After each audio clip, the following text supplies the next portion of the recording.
Hi guys, in this video I will be unboxing the Razer DeathAdder Essential.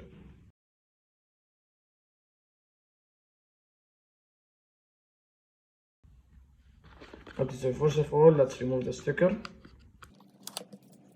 Okay, and now let's open the box.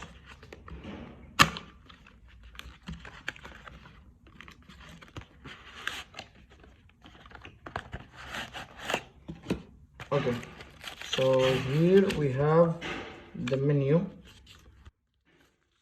This is a quick guide for people if they want to know more about the mouse. And here's the sticker, Razer sticker. Okay, and here's the mouse itself.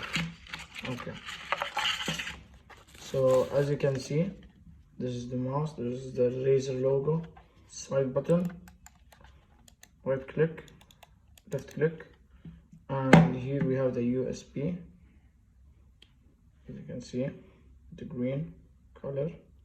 Here you have Razer written, and here's the scroll wheel. As a mouse, this mouse fits really good in my hand. I can use it wisely.